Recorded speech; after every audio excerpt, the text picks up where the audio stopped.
সবাই কি স্ক্রিন আর audio video দুটো ক্লিয়ার? সুস্মিতা, বিমল সরকার,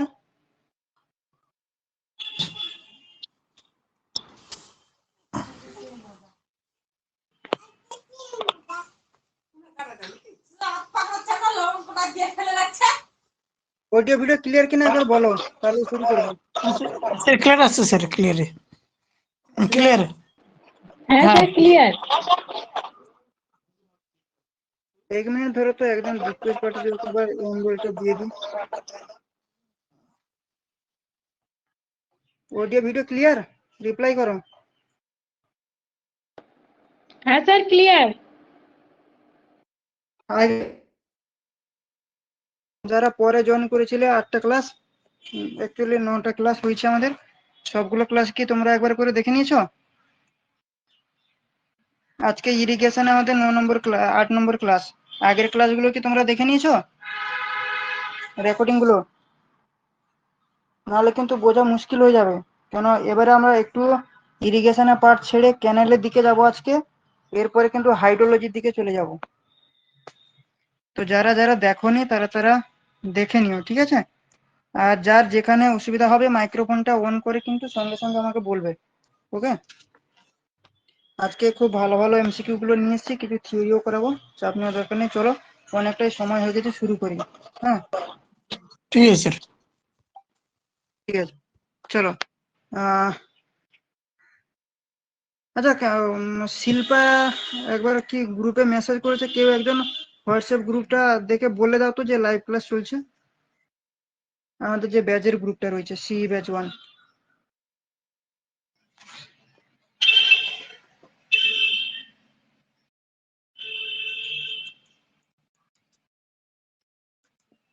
আজকে আমরা ক্যানেল ইরিগেশন সিস্টেমের সম্পর্কে একটু জানবো। এখান থেকে কিন্তু প্রশ্ন আসে, ঠিক আছে? প্রত্যেকটা এক্সামে কিন্তু এখান থেকে প্রশ্ন আসে, ঠিক আছে? দেখো, ক্যানেল ইরিগেশন সিস্টেম বলতে কি বোঝায়? ক্যানেল দিয়ে আমরা যদি ইরিগেশন করি তাহলে সেটাকে আমরা কি বলবো? ক্যানেল ইরিগেশন সিস্টেম। কিন্তু সেটা কিরকম? ধরো এই একটা আমাদের পেরিনিয়াল রিভার, এই একটা পেরিনিয়াল রিভার এইভাবে বইছে, ঠিক আছে? এটা হচ্ছে রিভার, পেরিনিয়াল রিভার। ধরো গঙ্গা, গঙ্গা নদী এইভাবে কিন্তু বইছে। বইতে বইতে আমাদের জলের দরকার, ক্যানেল করে আমাদেরকে চাষির চাষযোগ্য জমিতে জলটা নিয়ে যেতে হবে। তার জন্য আমরা কি করলাম না, এখানটায় আমরা কি করলাম, স্ট্রাকচার তৈরি করে দিলাম। এই যে স্ট্রাকচারটা কয় প্রকারের হয় বলো তো? আগের ক্লাসে করানো হয়েছে, কয় প্রকারের হয় বলো? 2 প্রকারের হয়। একটা কি, একটা আমরা প্রথম যেটা পড়েছিলাম সেটা হচ্ছে ড্যাম, আর একটা হচ্ছে কি ব্যারেজ বা ওয়্যার, তাই তো? এই দুটো স্ট্রাকচার হয়। ড্যাম বলতে কি বোঝায়?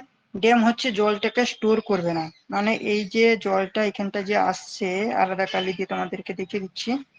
এই যে গঙ্গা নদী থেকে জলটা এইভাবে আসছে, আসার পর ডাইরেক্টলি জলটাকে এইভাবে কি করবে, ডাইভার্ট করে দেবে। এইখানটা কিন্তু জলটাকে স্টোর করবে না, সেটাকেই আমরা কি বলি, ড্যাম। আর ব্যারেজ বা ওয়্যার কি? ব্যারেজ বা ওয়্যার হচ্ছে এইভাবে জলটা আসছে, আসার পরে এই যে জায়গাটা যেখানটা আমি হ্যাচ করছি দেখো, এইখানটা জলটাকে স্টোর করবে।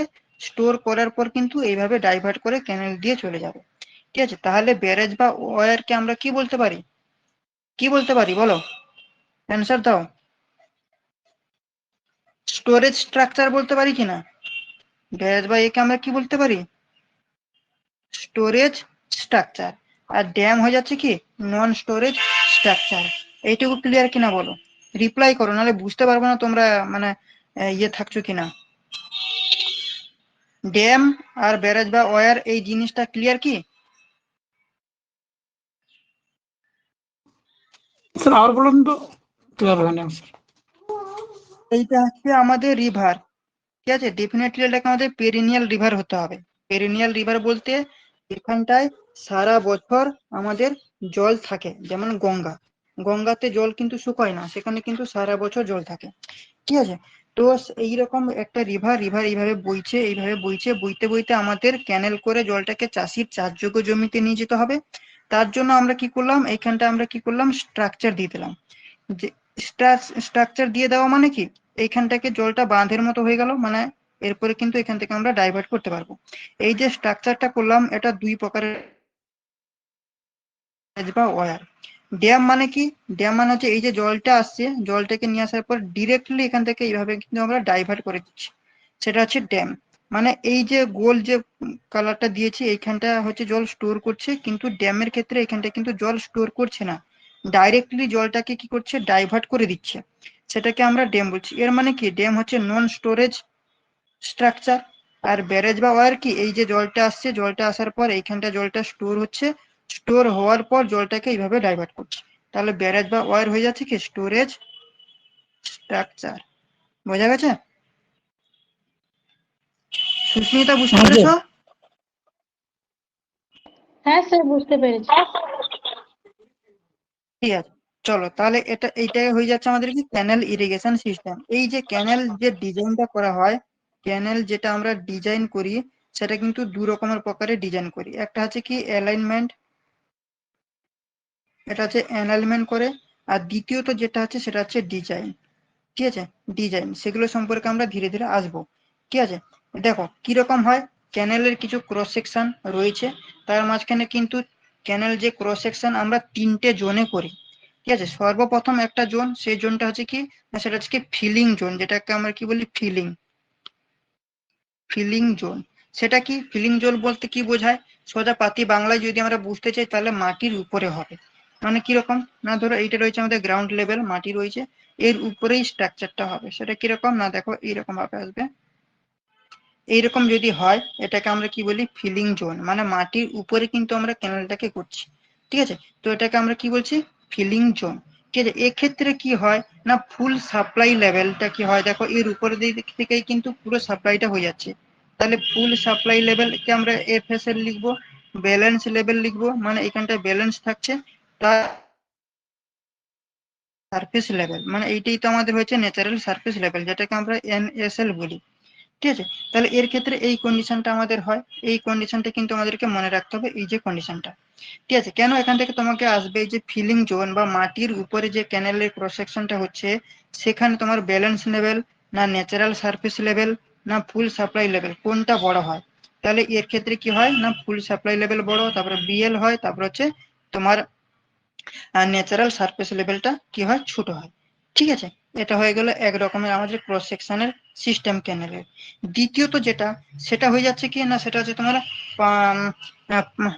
পার্সিয়ালি কাটিং এন্ড ফিলিং, মানে কিছু আমরা মাটি কাটিং করব এবং কিছু ফিলিং করব, দিয়ে আমরা একটা ক্যানেলে ক্রস সেকশন করব। সেটা হচ্ছে কি না মাটির উপরেও হবে না মাটির নিচেও হবে না, কিছুটা মাটির উপরে হবে আর কিছুটা মাটির নিচে হবে। ঠিক আছে, সেটাকে আমরা কি বলছি পার্সিয়ালি কাটিং এন্ড ফিলিং। মানে তাহলে তার যে ডায়াগ্রামটা কিরকম আমরা লিখবো না, ধরো এই রয়েছে আমাদের গ্রাউন্ড লেভেল, ঠিক আছে, কিছুটা মাটির নিচে হবে, মানে এই পোর্শনটা আমি কি করলাম মাটির নিচে করলাম, এবং কিছুটা মাটির উপরে হবে, মানে এই পোর্শনটা আমি কি করলাম মাটির উপরে করলাম। বোঝা গেছে? তাহলে এখানটা কি করলাম কাটিং করলাম, আর এই পোর্শন দুটোতে আমরা কি করলাম ফিলিং করলাম। অবশ্যই ক্যানেলটা সবসময় ট্রাপিজয়েডাল শেপের হয়। ঠিক আছে, সেই জন্য এইরকম শেপ আমাদের চলে এলো। তাহলে এটাকে আমরা কি বলবো না partially cutting, cutting and feeling,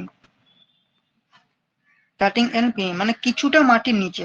দেখো কিছুটা মাটির নিচে বলতে কোনটাকে বোঝাচ্ছে, যে এই যে পার্টটা, এই যে এটা আলাদা কালি নিয়ে নিচ্ছি যে তোমাদেরকে দেখাচ্ছি, এই যে পার্টটা, এই পার্টটা আমাদের কি হলো মাটির নিচে হলো, এটা হচ্ছে মাটির নিচে, আর এইটা হচ্ছে কি মাটির উপরে, এটা মাটির উপরে। কেন, এই যে লেভেলটা এটা হচ্ছে কি আমাদের জিএল গ্রাউন্ড লেভেল, কিন্তু উপরের ডায়াগ্রামটা দেখো এটা ছিল জিএল, কিন্তু সেখানে কিন্তু পুরো সিস্টেমটাই দেখো মাটির উপরে ছিল, তাই সেটাকে আমরা কি করছিলাম ফিলিং জোন। আর উপরে এবং কিছুটা মাটির নিচে। ঠিক আছে, তাহলে এক্ষেত্রে দেখো এই যে জিএল যেটা আমি বললাম, সেটাকে আমরা কি বলি, এই যে পয়েন্টটা, এই যে পয়েন্টটা, এই পয়েন্টটাকে আমরা কি বলছি তোমার ন্যাচারাল সারফেস লেভেল। তাই তো, এটা হচ্ছে কি ন্যাচারাল সারফেস লেভেল, আর এটা হয়ে যাচ্ছে কি ব্যালেন্স লেভেল, আর এটা হচ্ছে কি তোমার ফুললি সাপ্লাই লেভেল। তাহলে এক্ষেত্রে কিরকম হয়, এই যে ফুললি সাপ্লাই লেভেলটা বড় হয়ে যাবে, ফুললি সাপ্লাই লেভেলটা বড় হবে, তারপরে কি আসছে এই আমাদের এনএসএল মানে natural surface level, natural surface level, তারপরে এই ব্যালেন্স লেভেল বিএল। তাহলে এই যে পার্সিয়ালি কাটিং এন্ড ফিলিং এর ক্ষেত্রে ফুল সাপ্লাই লেভেলটা বড় হয়, তারপরে তোমার এনএসএল থাকবে মানে ন্যাচারাল সাপ্লাই তোমার সারফেস লেভেল, তারপরে ব্যালেন্স লেভেল। এই দুটো কন্ডিশন বোঝা গেছে কি, এই কন্ডিশন আর এই কন্ডিশন, বলো বোঝা গেছে কিনা, রিপ্লাই করো। স্যার বোঝা গেছে? আরেকবার বলে দিন। কোনটা বলবো বলো, ওই ফিলিংটা বলবো না পার্সিয়ালি কাটিং এন্ড ফিলিং বলবো? স্যার পার্সিয়ালি কাটিং এন্ড ফিলিংটা বলে। দেখো, পার্সিয়ালি কাটিং এন্ড ফিলিং মানে কিছুটা মাটি আমরা কাটিং করছি এবং কিছুটা মাটি আমরা ফিলিং করছি। দেখো সেটা কিরকম না, এই যে রয়েছে আমাদের গ্রাউন্ড লেভেল, মানে হচ্ছে কি তোমার ন্যাচারাল সারফেস লেভেল মানে NSL। কিছুটা মাটি আমরা কি করছি না কাটিং করছি। কাটিং করা মানে কি নিচের দিকে হবে, মানে এটা ব্যালেন্স পোর্শনে চলে যাচ্ছে। এবং কিছুটা ফিলিং করছি। ফিলিং করা মানে কি মাটির নিচে কি ফিলিং করা হয়? করা হয় না, সবসময় মাটির উপরে ফিলিং করা হয়। তাহলে মাটির উপরে কিছুটা আমরা ফিলিং করছি, মানে এইরকম দেখো, এইরকম হয়ে গেল, এটা আমরা ফিলিং করলাম। তাহলে এইটা আমরা ফিলিং করলাম, এই জোনটা আমরা ফিলিং করলাম, এবং এই যে নিচে যে জোনটা দেখো এইটাকে আমরা কি করলাম কাটিং করলাম। এইরকম শেপে যদি হয় তাহলে সেটাকে আমরা পার্সিয়ালি কাটিং এন্ড ফিলিং বলবো। তাহলে এই যে মিড পয়েন্ট এইটা হচ্ছে আমাদের কি তোমার ন্যাচারাল সারফেস লেভেল, আর নিচে যে কাটিং হয়ে গেল এটা হচ্ছে ব্যালেন্স লেভেল। তাহলে ফ্লো সারফেস লেভেলটা উপরে থাকছে, তাহলে এই ফ্লো সারফেস লেভেলটা বড় হয়ে যাচ্ছে। তারপরে মাঝখানে কি থাকছে ন্যাচারাল সারফেস লেভেল, সেটা হয়ে গেল মিডিলে। আর ব্যালেন্স লেভেলটা নিচে, মানে সব থেকে ছোট হয়ে যাবে ব্যালেন্স লেভেল। এখান থেকে যে প্রশ্ন আসবে পার্সিয়ালি কাটিং এন্ড ফিলিং মানে অর্ধেক মাটি নিচে অর্ধেক মাটির উপরে যে কন্ডিশনটা হয়, সেক্ষেত্রে সব থেকে বড় কোনটা হয়? তোমার ন্যাচারাল সারফেস লেভেল বড় হয় না ব্যালেন্স লেভেল হয় না ফুল সাপ্লাই লেভেল? তাহলে আমাদের কি বলতে হবে? ফুল সাপ্লাই লেভেলটা বড় হয়। ক্লিয়ার? বলো এবারে। হ্যাঁ স্যার। ঠিক আছে, চলো এরপরে আমরা যাব যেটা সেটা হচ্ছে কি পুরোটাই কি হবে মাটির নিচে হবে। তাহলে সে ডায়াগ্রামটা বলতে কি এটা হচ্ছে কি আমাদের কি হয়ে গেল ন্যাচারাল সারফেস লেভেল। তাহলে পুরোটা যেহেতু মাটির নিচে তাহলে আমাদের কি হবে এইরকম কন্ডিশনে চলে আসবে, তাই তো এইরকম কন্ডিশন আসবে। তাহলে এটাকে আমরা কি বলবো? ফুল কাটিং, তাই তো। পুরোটাই কাটিং, মাটির উপরে কোনো গল্পই নেই, যা কিছু গল্প সবকিছু মাটির নিচে, তাই না? তাহলে এইরকম ডায়াগ্রাম যদি হয়ে যায় তাহলে সেটাকে আমরা কি বলছি না ফুল কাটিং লেভেল। ওকে, তাহলে ফুল কাটিং লেভেলের ক্ষেত্রে আমাদের কি হয়ে যায়, এই যে তোমার ন্যাচারাল সারফেস লেভেল এটা বড় হয়ে যাবে। তাহলে আমরা কি লিখবো ন্যাচারাল সারফেস লেভেল, তারপর হচ্ছে এখানটায় কি হচ্ছে ফ্লো করছে, তাহলে ফুল সাপ্লাই লেভেল, তারপর কি হয়ে যাচ্ছে ব্যালেন্স লেভেল, মানে এই পয়েন্টটা হচ্ছে ব্যালেন্স লেভেল। এই কন্ডিশনটা বোঝা গেছে কিনা একবার বলো। যত তাড়াতাড়ি রিপ্লাই করবে তত তাড়াতাড়ি আমি কিন্তু নেক্সট এর দিকে এগোবো। না স্যার, আবার বলুন স্যার। এইটা হয়ে যাচ্ছে আমাদের কি NSL, তাই তো, মানে ন্যাচারাল সারফেস লেভেল। আর এই পয়েন্টটাতে কি হয়ে যাচ্ছে ফ্লো করছে মানে ফুল সাপ্লাই লেভেল। আর নিচের এই পয়েন্টটা হয়ে যাচ্ছে BL। তাহলে দেখো যেটা উপরে থাকবে সেটা বড়। তাহলে এখানে দেখো হ্যাঁ মাটির স্যার। নিচে সব গল্প, মাটির উপরে কিছু থাকছে না। এর মানে কি এই পয়েন্টটা মানে যে ন্যাচারাল সারফেস লেভেল এর নিচে সবকিছু হচ্ছে। তাহলে সর্বপ্রথম কে থাকছে ন্যাচারাল সারফেস লেভেল, তাই ন্যাচারাল সারফেস লেভেল বড় হলো। তারপরে ফ্লো করছে, এই ক্যানেলটার মধ্যে দিয়ে কি করছে জল ফ্লো করছে। তাহলে কি ওইটাই থাকছে ফুল সাপ্লাই লেভেল, তারপরে কি থাকছে ব্যালেন্স লেভেল। তাহলে এখানটায় NSL টা সব থেকে বড়, তারপরে FSL, তারপরে BL। বোঝা গেছে? হ্যাঁ স্যার। আচ্ছা, এখান থেকে আমরা আর একটা পড়বো যেটা সেটা হচ্ছে ব্যালেন্সিং ডেপ্থ। কি ব্যালেন্সিং ডেপ্থ? ঠিক আছে, ব্যালেন্সিং ডেপ্থ জিনিসটা কি? দেখো যতটা মাটি আমরা কাটবো ততটা মাটি কিন্তু আমরা ফিলিং করব। এই রকম যদি হয় তাহলে সেটাকে আমরা কি বলছি ব্যালেন্সিং ডেপ্থ। মানে দেখো এক্ষেত্রে কিন্তু আবার এই যে যাতে কম কাটিং এবং বেশি ফিলিং, কম ফিলিং বেশি কাটিং এইরকম যাতে না হয় এই ব্যালেন্সিং এর ক্ষেত্রে। তাহলে ব্যালেন্সিং এর ক্ষেত্রে আমাদের কি মনে রাখতে হবে যতটা মাটি আমরা কাটবো ততটা মাটি কিন্তু, ধরো এই রয়েছে আমাদের ক্যানেলটা, এখানটা যতটা এইটা মানে কি কাটিং করলাম, যতটা আমরা কাটিং করব ততটা কি আমরা কি করব ফিলিং করব। সেটাই মানে কি ধরো এখানটা 100 কিউমিক আমরা মাটি ধরো এখান থেকে কাটিং করলাম, তাহলে ততটাই কিন্তু এতটাই কিন্তু আমাকে ফিলিং করতে হবে, তবে গিয়ে সেটা কি হয়ে যাবে ব্যালেন্স হবে। হয়তো দেখা গেল আমরা 100 কাটিং করলাম 200 ফিলিং করলাম, তাহলে সেটাকে কিন্তু ব্যালেন্স বলবো না। বোঝা গেছে? হ্যাঁ স্যার। বলো বোঝা গেল?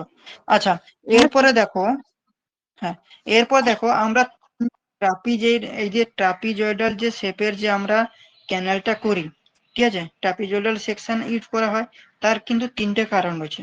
কি কি কারণ বলো তো, মানে কারণ বলতে পারো বা অ্যাডভান্টেজ তুমি বলতে পারো। একটা হচ্ছে তোমার ইকোনমিক্যালি হতে হয়। ইকোনমিক্যালি হয় মানে কি, ইকোনমিক্যালি মানে খরচ কম হয়। ঠিক আছে, এই ট্রাপিজয়েডাল, এরকম ট্রাপিজয়েডাল শেপের যদি আমরা যদি ক্যানেলটা যদি করি, তাহলে এতে কি হয়, ইকোনমিক্যালি। ইকোনমিক্যালি এক নম্বর কি হয়, ইকোনমিক্যালি হয়। ইকোনমিক্যালি বলতে কি হয়, খরচ কম হয়। আচ্ছা, দ্বিতীয়তে কি হয় না, দ্বিতীয়ত হচ্ছে তোমার ক্যাপাসিটি কি হয়, বাড়বে। ঠিক আছে, স্ট্রাকচারালি স্টেবল হয়। স্ট্রাকচারটা কি হয়, স্টেবল। তাহলে স্টেবল স্ট্রাকচার, এগুলো কিন্তু অপশনে থাকবে। ঠিক আছে, স্টেবল স্ট্রাকচার হয়।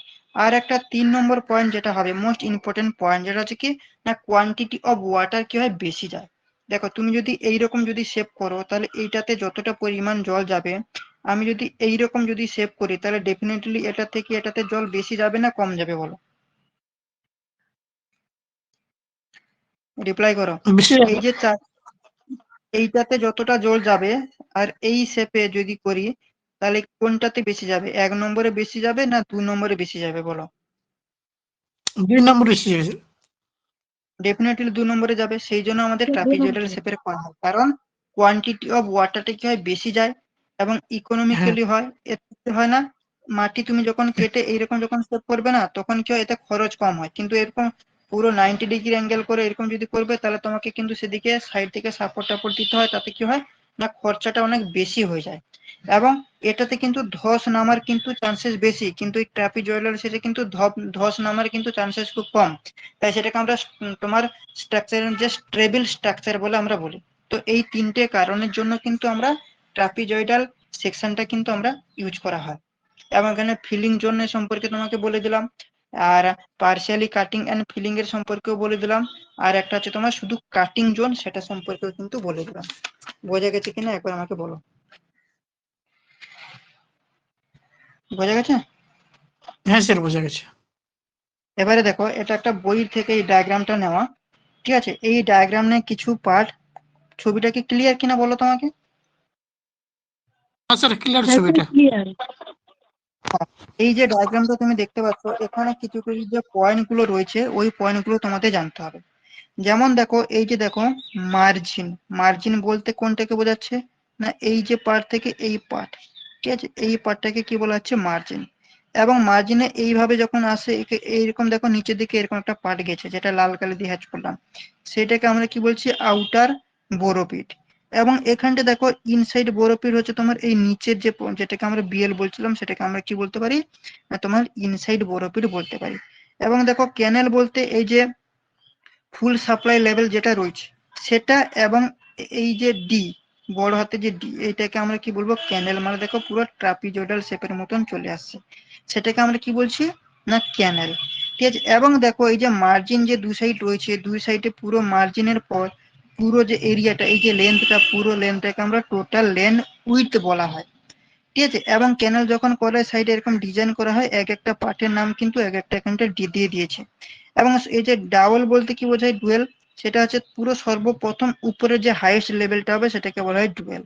ঠিক আছে, এই ডায়াগ্রামটা তোমরা একবার ভালো করে দেখে নেবে, আমি এটা ক্লিয়ার করে দিচ্ছি। ঠিক আছে, দিলে কি না, এই নোটটা তো তোমাদেরকে দিয়ে দেবো, সেখান থেকে এই কোনটাকে কি বলে, এই মার্ক গুলো কিন্তু একবার তোমরা মাথায় রেখো। এগুলো তোমাকে ইন্টারভিউতে তোমাকে এখান থেকে কিন্তু প্রশ্ন ছুড়ে দেবে, যে তোমার আউটসাইড বড়পিট কোন পোর্শনে থাকে, বা ইনসাইড বড়পিট কোন পোর্শন থাকে, ডুয়েল কোনটাকে বলা হয়, সার্ভিস রোড কোনটাকে বলা হয়, কন্ট্রোল বিম কাকে বলা হয়, ফ্রি বোর্ড কাকে বলা হয়, ফুল সাপ্লাই লেভেলটা হাই, পুরো হাই লেভেলে থাকবে না লো লেভেলে থাকবে। ঠিক আছে, বা তোমাকে বলে দেবে এই এফএসএল বলতে কি বোঝায়, ফুল সাপ্লাই লেভেল। এই বড় হাতের ডি বলতে কি বোঝায়, সেটা কি, ফুল সাপ্লাই ডেপথ। ঠিক আছে, দেখো এই যে এফএসএল তোমাকে জিজ্ঞেস করতে পারে, বা এখানে তোমাকে এইভাবে বলতে পারে এফএসডি। ঠিক আছে, এর মানে কি, ফুল সাপ্লাই ডেপথ। দেখো ফুল সাপ্লাই ডেপথ এখানটাও সেটাও কিন্তু মেনশন করা রয়েছে।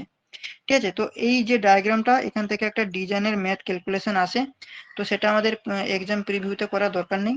ঠিক আছে, তো এখান থেকে আরো কিছু কিছু যে ইম্পর্টেন্ট পয়েন্ট গুলো আসে, সেটা কি কি পয়েন্ট আসে না, তোমাকে বলে দেবে এই যে কাটিং।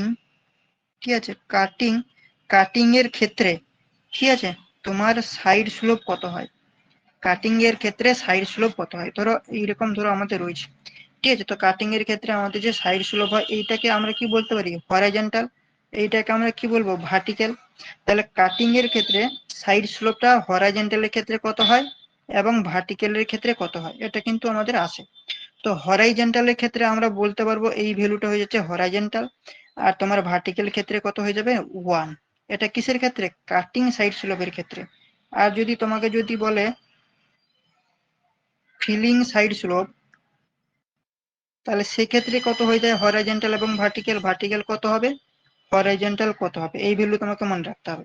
তাহলে এক্ষেত্রে হরাইজন্টাল যেটা হয় সেটা হয়ে যায় 2, আর তোমার ভার্টিক্যাল হবে কত, 1। ভার্টিক্যাল সবসময় 1 হয়, কাটিং এর ক্ষেত্রে হরাইজন্টাল 1/2, আর তোমার ফিলিং এর ক্ষেত্রে কত হয়, 2 হয়।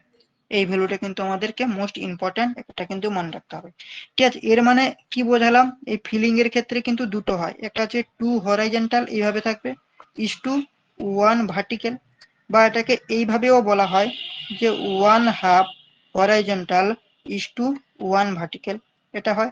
আর এই যে কাটিং এর ক্ষেত্রে, ঠিক আছে, কাটিং এর ক্ষেত্রে কি বললাম আমি, দেখো কাটিং এর ক্ষেত্রে তোমার 1 হরাইজন্টাল ইস টু 1 ভার্টিক্যাল, এটা হয়। আবার তুমি এটাকে এইভাবে লিখতে পারো, এটাও অপশানে দেয়, ঠিক আছে, এটা হচ্ছে হরাইজন্টাল ইস টু 1 ভার্টিক্যাল। তো এই দুটো যে টার্ম, এই দুটো টার্ম তোমাদেরকে কিন্তু মাথায় রাখতে হবে। বলো এবারে বোঝা গেছো কিনা, বোঝা গেল কিনা এবার বলো। রামকৃষ্ণ বুঝতে পেরেছো ভাই?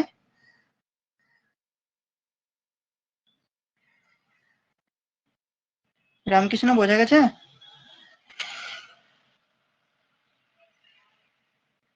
শুনতে পাচ্ছে না মনে হয়। বিমল, হ্যাঁ স্যার বোঝা গেছে। সুস্মিতা, হ্যাঁ স্যার বোঝা গেছে। আচ্ছা সোনাল প্রিয় বুঝতে পেরেছো?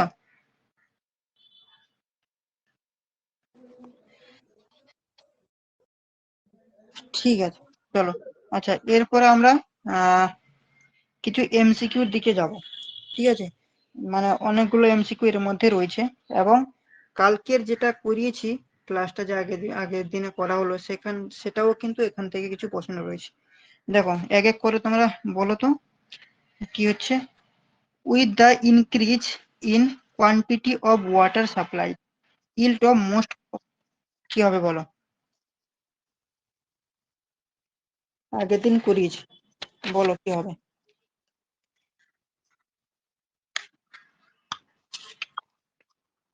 ওয়াটারটা যদি বেশি বেড়ে যায়, ঠিক আছে, তাহলে তোমার যে তুমি গাছটা লাগাচ্ছ তার উপরে কি ইফেক্ট পড়বে বলো।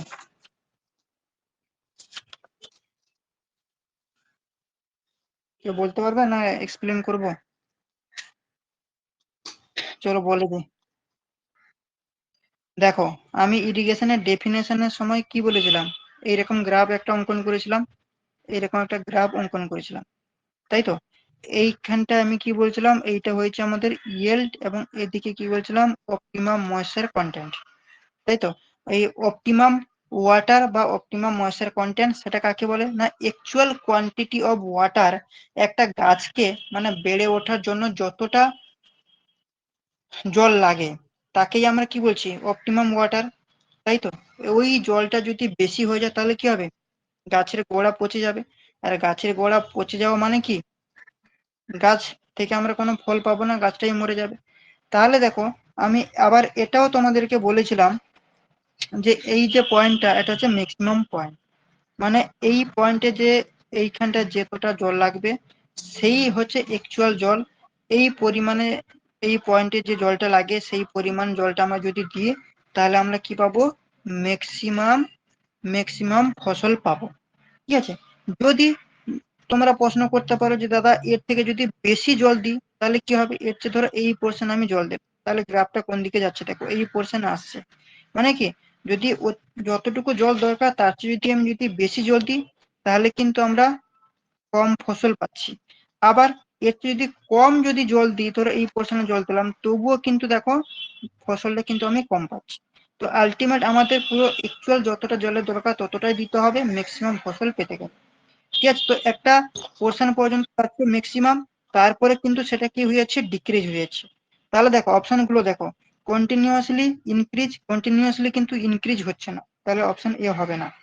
বি কি বলছে দেখো, increase up to certain limit, একটা সার্টেন লিমিট পর্যন্ত ইনক্রিজ করছে, এটা হতে পারে। সি কি বলছে দেখো, কন্টিনিউয়াসলি ডিক্রিজ, কন্টিনিউয়াসলি কিন্তু ডিক্রিজ হচ্ছে না, প্রথমে ইনক্রিজ করছে তারপরে ডিক্রিজ করছে। এই গ্রাফটা থেকে আমরা এইটুকু বুঝতে পারছি, মানে সিও হচ্ছে না, নান অফ দ্য অ্যাবাভ এটাও হচ্ছে না। তাহলে কোনটা হবে, বিটা হবে তো, বি। বি হয়ে যাবে অ্যান্সার তো, কিনা বলো, বোঝা গেছে কিনা বলো, হ্যাঁ স্যার। প্রত্যেকের স্যার। ক্লিয়ার? চলো এরপরে সেকেন্ড কোশ্চেন, দ্বিতীয় নম্বর কোশ্চেন কি বলছে দেখো, which one of the crop given below is not kharif crop. আচ্ছা, রবি এবং খারিফ এই দুটো সম্পর্কে কিন্তু আমি তোমাদেরকে খুব ভালো করে কিন্তু এক্সপ্লেন করেছি। কারোর কি মনে আছে বলো দেখি, কারো যদি মনে থাকে, রবি এবং খারিফের নিয়ে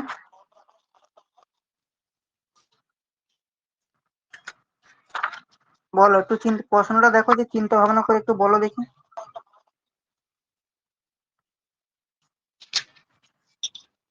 চলো বলে দিই, খারিফ ক্রপ বলতে আমি কি বলেছিলাম, অনেকগুলো পয়েন্ট বুঝিয়ে দিয়েছিলাম। দেখো খারিফ ক্রপ শর্টে লিখছি, আর একদিকে লিখছি ধরো রবি ক্রপ, ঠিক আছে।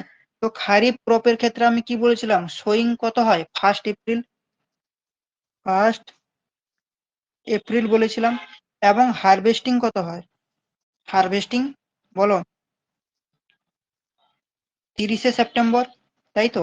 এই যে খারিফ ক্রপ, সেটাকে আমরা কি বলি, মনসুন ক্রপ বলা হয়, সামার ক্রপ বলা হয়, বা রেনি সিজন বলা হয়। এর ক্ষেত্রে আমি কিছু এক্সাম্পলও বলেছিলাম, কি কি এক্সাম্পল বলেছিলাম না, তোমার যেমন তোমার রাইস বলেছিলাম, তারপরে জোয়ার বলেছিলাম, সুগার কেন বলেছিলাম, টোবাকো বলেছিলাম, কটন বলেছিলাম, ঠিক আছে। তারপরে গ্রাউন্ড নাট বলেছিলাম। এতগুলো কিন্তু আমাদের এই খারিফের কিন্তু ব্যাপার, এতগুলো পয়েন্ট এখান থেকে মনে রাখতে হবে। আর রবি ক্রপের বলতে কি না, রবির যে সোয়িং এর যে টাইমটা, সেটা হচ্ছে কি 1 অক্টোবর, এবং হারভেস্টিং এর যে টাইম সেটা হচ্ছে কত, 31 মার্চ। 31 মার্চ, এটাকে আমরা কি বলা হয়, উইন্টার ক্রপ বলা হয়, কি উইন্টার, এটাকে আমরা উইন্টার ক্রপ বলা হয়। এক্সাম্পল হিসেবে আমরা কি বলেছিলাম, গম, তাই তো, হুইট, তারপরে কি গ্রাম বলেছিলাম, গ্রাম, এগুলো হয়ে যাচ্ছে কি এক্সাম্পল, গ্রাম বলেছিলাম, এগুলো হচ্ছে আমাদেরকে না রবি ক্রপ। আর এই যে খারিফ ক্রপ হচ্ছে 1 এপ্রিল থেকে 30 সেপ্টেম্বর, সেটাকে আমরা কি মনসুন সিজন বা সামার, এখানটা লিখে দিচ্ছি সামার, সামার ক্রপ বা রেনওয়ে সিজন। তাহলে বলো এরপর, ইজ নট খারিফ মানে খারিফ হবে না। তাহলে বলো, রাইস আমি কি বললাম, খারিফ, তাহলে রাইস হবে না। মরিচ কি বললাম আমি, মরিচ বলো, একটু আগে বললাম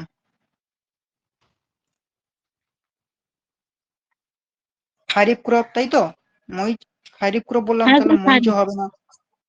তারপর দেখো, এটাও হবে না। তাহলে কি হুইট কি বললাম, রবি মানে কি খারিফ রবি ক্রপ না, তাহলে হুইট, তাহলে কি হয়ে যাবে, সি হয়ে যাবে আমাদের কারেক্ট।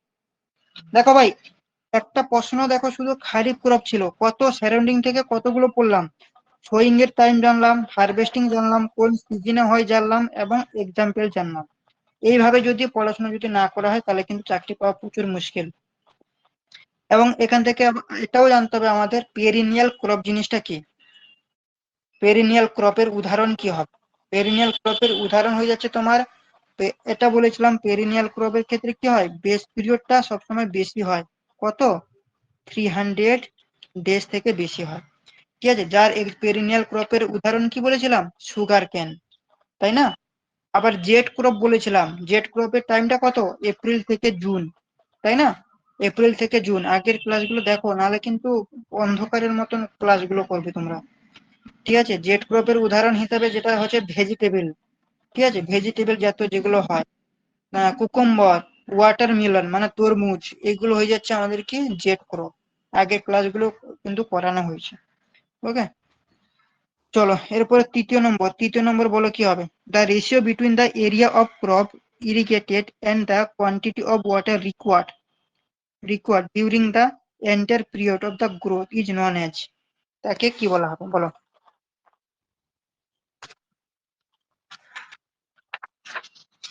ডেল্টা কি জিনিস, ডিউটি কি জিনিস, এই ব্যাপারগুলো আমাদেরকে এখানে জানতে হবে, তাই তো? সর্বপ্রথমে কি বলেছিলাম, ক্রপ পিরিয়ড। ক্রপ পিরিয়ড জিনিসটা কি বলো? ক্রপ পিরিয়ড, বেস পিরিয়ড জিনিসগুলো বলেছিলাম। দেখো, ক্রপ পিরিয়ডে তোমাকে একটা ডায়াগ্রামের মাঝে বুঝাই। এই একটা রয়েছে আমাদের ডায়াগ্রাম, ঠিক আছে? এইখানটায় হয়ে যাচ্ছে কি আমাদের সোয়িং টাইম, এবং এটা হচ্ছে মানে ফসল বপন করা হচ্ছে এই পয়েন্টে, আর এটা হচ্ছে হারভেস্টিং মানে ফসল কাটা হচ্ছে। এই ফসল বপন করা এবং ফসল কাটা এর মাঝখানে যে এরিয়া, এটাকে আমরা কি বলছি, ক্রপ পিরিয়ড। বোঝা গেছে? এটাকে বলছি ক্রপ পিরিয়ড, ঠিক আছে? আর তোমার বেস পিরিয়ড কি? দেখো, বেস পিরিয়ড হয়ে যাচ্ছে আমাদের এই সোয়িং এবং হারভেস্টিং থাকলো, ঠিক আছে, মানে বীজ বপন করা এবং বীজ কাটা। বীজ বপন করার পর ধরো এইখানটায় আমরা কি করলাম, ফার্স্ট ওয়াটারিং দিলাম, এবং বীজ ফসল কাটার আগে আমি একবার জল দিলাম, মানে এটাকে আমি দিলাম ধরো লাস্ট ওয়াটারিং। এই ফার্স্ট ওয়াটারিং এবং লাস্ট ওয়াটারিং, এই যে হ্যাচ করছি, এই এরিয়াটাকে আমরা কি বলবো, এই এরিয়াটাকে আমরা কি বলবো, বেস পিরিয়ড। তাহলে ক্রপ পিরিয়ড কি জিনিস, বেস পিরিয়ড কি জিনিস, বোঝা গেছে? বেসিক ডিফারেন্স এইটুকুই, কিন্তু অ্যাকচুয়ালি যেটা ক্রপ পিরিয়ড সেটাই বেস পিরিয়ড। বলো, বোঝা গেছে কিনা? তাহলে এখান থেকে আমরা এই ক্যালকুলেশনে আসতে পারি যে ক্রপ পিরিয়ডটা কি হবে, সবসময় বেশি হবে কার থেকে, বেস পিরিয়ড থেকে। এটা এক নম্বর আমরা বলতে পারি। দ্বিতীয়ত কি বলতে পারি, crop period greater than equals to base period, এটা আমরা বলতে পারি। আবার এটাও বলতে পারি crop period is equal two base period. এই তিনটে কন্ডিশন আমরা বলতে পারি কিনা বলো? প্রত্যেকে কিন্তু মাইক্রোফোন অন করে তাড়াতাড়ি বলো। বোঝা গেছে তিনটে কন্ডিশন?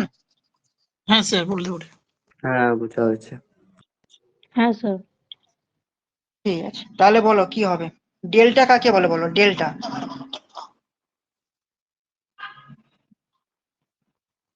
ডেল্টা কি জিনিস? দেখো, অপশন এ তে রয়েছে ডেল্টা। তাহলে আমাদের ডেল্টা সম্পর্কে জানতে হবে। ডেল্টা মানে হচ্ছে কতটা জল আমরা দেব, সেটাই হয়ে যাচ্ছে ডেল্টা। সোজা কথায় মনে রাখার মানে সহজ ভাষা যদি তুমি মনে রাখতে চাও, তাহলে কতটা জল দেব সেটাই হয়ে যাচ্ছে আমাদের ডেল্টা, ঠিক আছে? আবার দেখো, এই ডেল্টাকে ভলিউম দিয়ে আমরা মাপা হয়, তাহলে তার ইউনিটকে মানে কি, মিটার কিউবে। ধরো, এই ধরো একটা রয়েছে আমাদের কিউব, ঠিক আছে, এটা ধরো আমাদের রয়েছে 1 MQ, ধরো আমি ধরে নিলাম। তাহলে এতে কতটা জল দেব, মানে কি এর ভলিউম আমরা বের করছি, ভলিউম কত, 1 MQ।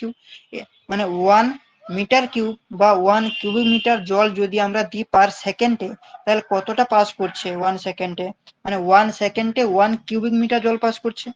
যেহেতু ভলিউম 1 মিটারকে আমরা কনসিডার করলাম, তাহলে কি 1 সেকেন্ডে 1 MQ জল এই কিউবের মধ্যে পাস করছে, তাই তো? সেটাকেই আমরা কি বলছি, ডেল্টা, মানে কতটা জল আমরা দিচ্ছি, কতটা পাস করছে ওইটাই।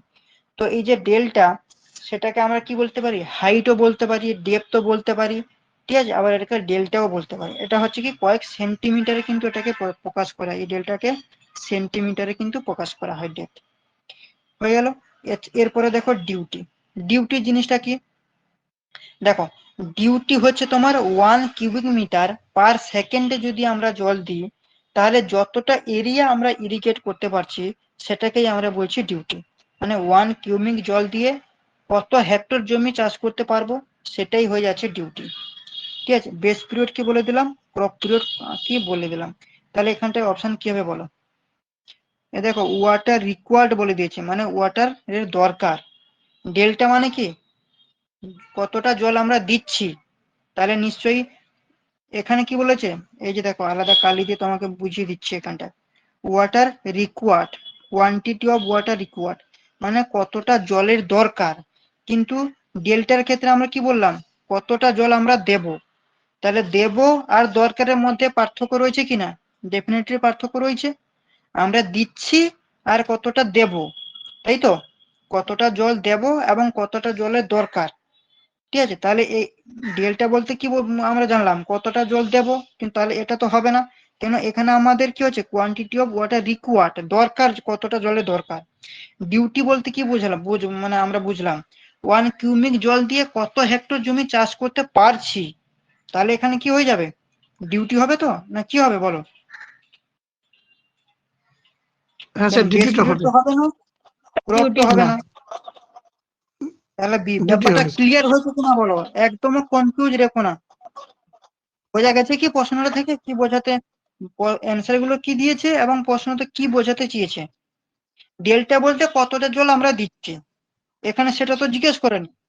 এখানে কি জিজ্ঞেস করছে, 1 কিউবিক জল দিয়ে কত হেক্টর জমি আমরা চাষ করতে পারছি।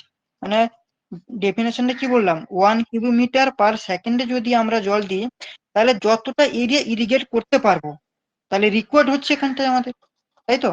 এই জন্য এটা কি হয়ে যাবে, ডিউটি হয়ে যাবে আমাদের কারেক্ট অ্যান্সার। আর এই যে বেস পিরিয়ডকে আমরা কি দিয়ে ডিনোট করি, ডেজ বা টাইম দিয়ে আমরা ডিনোট করি। ঠিক আছে, চলো এরপর হচ্ছে 4 নম্বর। 4 নম্বর বলো, the optimum depth of core watering. ঠিক আছে, কি বলে দিয়েছে, কোর ওয়াটারিং বলে দিয়েছে। প্রশ্নটা পড়ো তো কেউ একজন।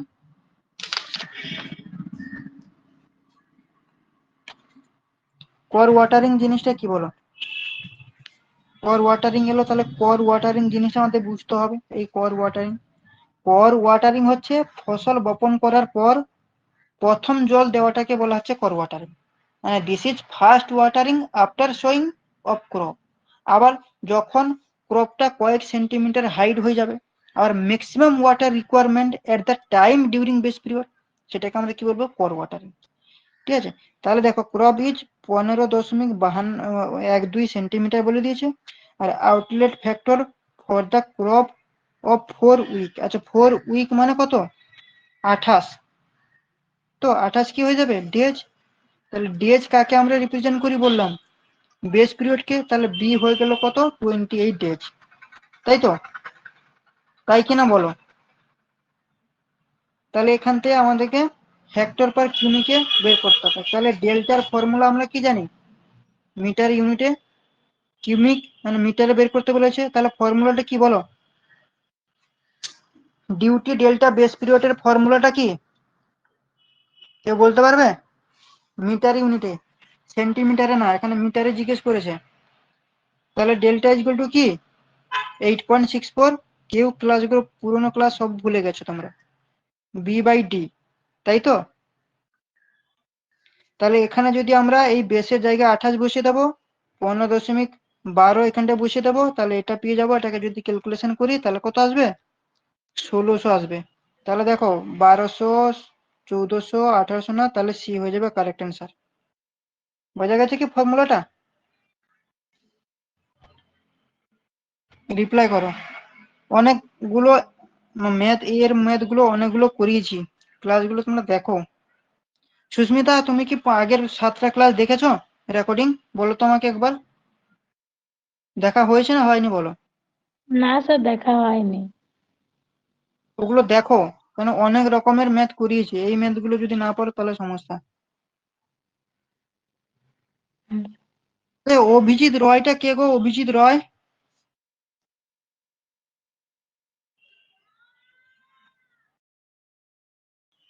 অভিজিৎ রয়টা কে, অভিজিৎ রয় তুমি শুনতে পাচ্ছ।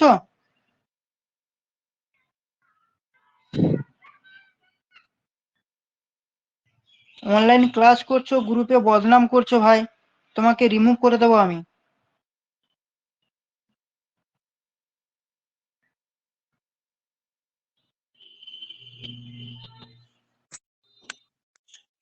হ্যালো। হ্যাঁ, তুমি অভি নামে তো গ্রুপে এড ছিলে না। না না, আমার নাম তো অভিজিৎই। আচ্ছা, তাহলে ও অন্য কেউ হবে। ঠিক আছে, বোঝা যাচ্ছে এগুলো বুঝতে পারছো।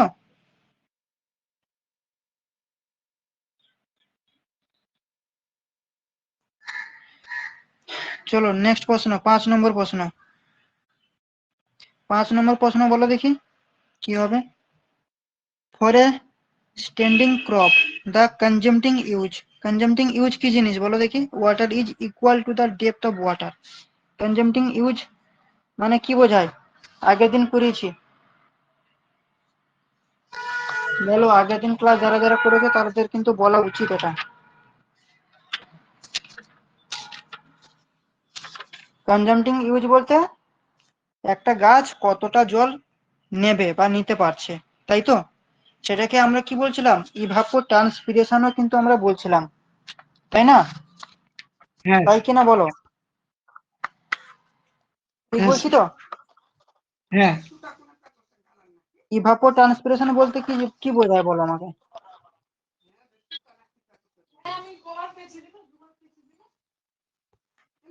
কি বলেছিলাম, কনজাম্পটিং ইউজ বলতে ইভাপোট্রান্সপিরেশন মানে ইভাপোরেশন প্লাস ট্রান্সপিরেশন, মানে ইভাপোরেশন প্লাস ট্রান্সপিরেশন, তাই তো? মানে একটা গাছ বেড়ে ওঠার সময় যে ইভাপোরেশন আর ট্রান্সপিরেশন হচ্ছে, এই যে ইভাপোরেশন আর ট্রান্সপিরেশনের জন্য যেটুকু জলের প্রয়োজন হয় সেটাকে আমরা কনজাম্পটিং ইউজ বলছি। বোঝা গেছে? আরেকবার বলছি শোনো, একটা গাছ বেড়ে ওঠার সময় যে ইভাপোরেশন আর ট্রান্সপিরেশন তো করে, সেই ইভাপোরেশন আর ট্রান্সপিরেশনের জন্য যতটুকু জলের প্রয়োজন হয় সেটাকে আমরা বলছি কনজাম্পটিং ইউজ। আর কনজাম্পটিং ইউজের জন্য যেটুকু রেনফল পরিপূর্ণ হলো, একটা গাছ বেড়ে ওঠার জন্য ইভাপোরেশন লস আর ট্রান্সপিরেশন লস হচ্ছে, এই যে ইভাপোরেশন এবং ট্রান্সপিরেশনকে একসঙ্গে আমরা ইভাপো ট্রান্সপিরেশন বলি। বোঝা গেছে?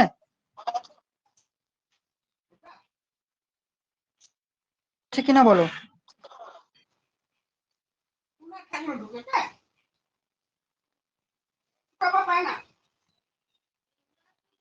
বোঝা গেছে কিনা রিপ্লাই করো। বিমল মাইক্রোফোনটা অফ করো। বোঝা গেছে কিনা বলো, রিপ্লাই করো প্রত্যেকে।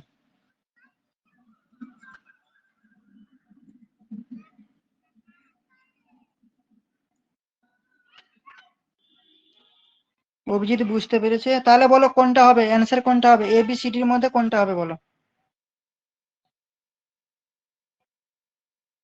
স্যার সি হবে। সি হবে? বাকিরা? সুস্মিতা বলো কোনটা হবে, তুমি তো আগের দিন ক্লাসটা ভালো মতো করেছো, বলো কোনটা হবে।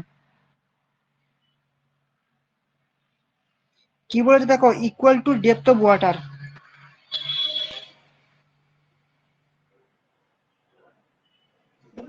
স্যার ডিএডটা হবে। ডি এরটা হবে, কারেক্ট। হ্যাঁ ইভাপো ট্রান্সপিরেশন হয়ে যাচ্ছে কি, যেটাই কনজাম্পটিং ইউজ সেটাই ইভাপো ট্রান্সপিরেশন, তাহলে evapotranspiration by the crop and quantity of water তোমার evaporate from adjacent soil. D হয়ে যাবে কারেক্ট অ্যান্সার, ডি। ওকে, চলো 6 নম্বর বলো, the kharif crop is sowing in. Kharif crop rabi ক্রপের সম্পর্কে একটু আগে জাস্ট বললাম, তাই না? তাহলে বলো খারিফ ক্রপটা কি হবে বলো। ডি। স্যার সি হবে। ডি হবে? হ্যাঁ খারিফ স্যার ক্রপের শোয়িং টাইম কত? বি হবে। সি হবে। দেখো, খারিফ এপ্রিল ক্রপ, আচ্ছা, বি খারিফ হবে। ক্রপের শোয়িং এর টাইম কত বললাম? 1 এপ্রিল। এপ্রিল। হারভেস্টিং এর টাইম কত বললাম? 31 সেপ্টেম্বর, তাই তো? আর এটাকে কি সিজনে বলা হয়? মনসুন। মনসুন সিজন বা রেনওয়ে সিজন, আর একটি কি বললাম, সামার সিজন, তাই তো? তাহলে কোন, 1 এপ্রিল থেকে 30 সেপ্টেম্বর, তাই তো? তাহলে কোনটা হবে এর মধ্যে, কোনটা আসছে? শোয়িং এরটা আছে তোমার এপ্রিল, তাই তো? তাহলে কোনটা হবে বলো, এপ্রিল আর সেপ্টেম্বরের মধ্যে কি কি আসছে? জুন জুলাই আসছে কি, না অক্টোবর হ্যাঁ নভেম্বর? স্যার এর মধ্যে তো অক্টোবর নভেম্বর আসছে না, ফেব্রুয়ারি মার্চ আসছে না, জুন এটাও জুলাই। আসছে না, তাহলে আমাদের কি জুন জুলাই, তাহলে ডি হয়ে যাবে কারেক্ট অ্যান্সার, তাই তো? বোঝা যাচ্ছে কিনা ভাই বলো, নাহলে আমি সামনের দিকে এগোতে পারছি না। হ্যাঁ স্যার বুঝেছি। ঠিক আছে, 7 নম্বর। হ্যাঁ বলে দিই তোমাদেরকে, এনএস এর জন্য কিন্তু তোমাদেরকে আমি ইংলিশ ইংলিশ আর জিকে যেটা সেটাও কিন্তু তোমাদেরকে করিয়ে দেবো, ঠিক আছে? আর ইরিগেশনটা ধরো এই মাসে কভার হয়ে যাবে, এরপরে স্ট্রেংথ অফ মেটেরিয়ালটা একদম জোর দেবো। তাহলে এটা কি মাস চলছে? মার্চ। এপ্রিলে কিন্তু আমাদের strength of material, irrigation cover হয়ে গিয়ে আমি বিএমসিটাও কভার করার চেষ্টা করছি। সঙ্গে সঙ্গে ইংলিশ আর জিকের যে পার্টগুলো এনএসের জন্য সেটাও করার চেষ্টা করছি। দেখো ভাই, যথেষ্ট তোমাদের জন্য অনেক পরিশ্রম করে ক্লাস করাচ্ছি, তোমাদেরকেও খাটতে হবে।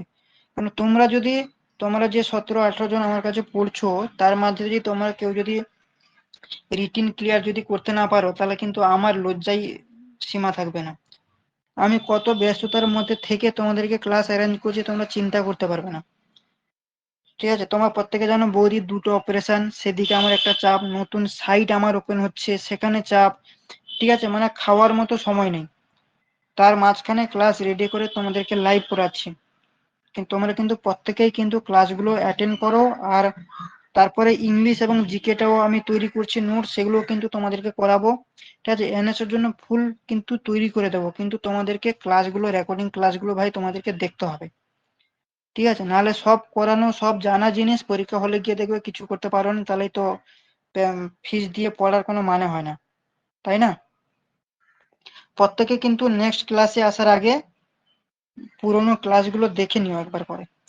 আচ্ছা, এটা বলো তো, the duty of water at the outlet is known age, কি হবে বলো? একটাও কিন্তু তোমরা কিচ্ছু মনে রাখতে পারোনি, সব ভুলে গেছো, সব ভুলে গেছো। Sir, outlet factor. Outlet factor. হুম, Sir, C outlet factor. Outlet factor. আচ্ছা, ডিউটির যে মেন ক্যানেলের যে হেডের ডিউটিকে কি বলা হয়?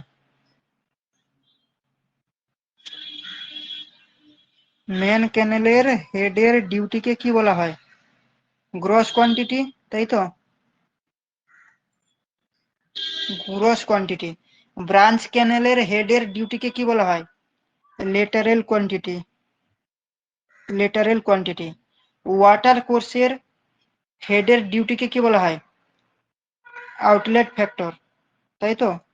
আউটলেট ফ্যাক্টর মানে কি, water the outlet is known as outlet factor. আর ফিল্ডের ক্ষেত্রে কি হয়? নিট কোয়ান্টিটি, তাই তো? Net quantity. এতগুলো মনে রাখতে হবে, বোঝা গেছে কি?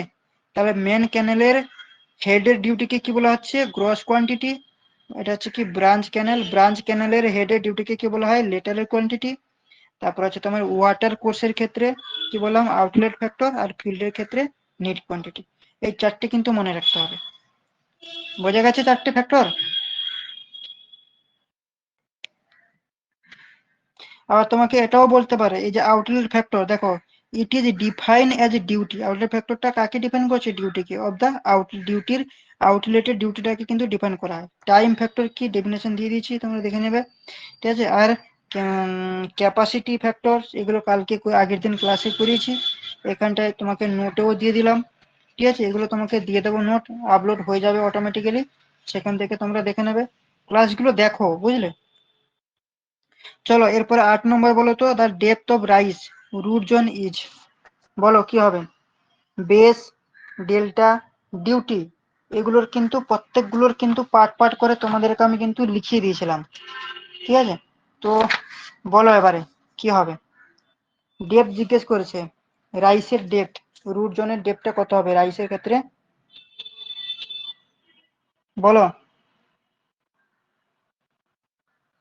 রাইসের ক্ষেত্রে চারটা দিয়ে দিয়েছি, কত? 90 Sir, থেকে Sir, 90. 90, 50। 90, 90 হবে স্যার, ওই এ। তাহলে 90. এ হয়ে যাবে কারেক্ট অ্যান্সার। এ বাকিগুলো দেখো, কর্নের ক্ষেত্রে কত? 25 centimetre.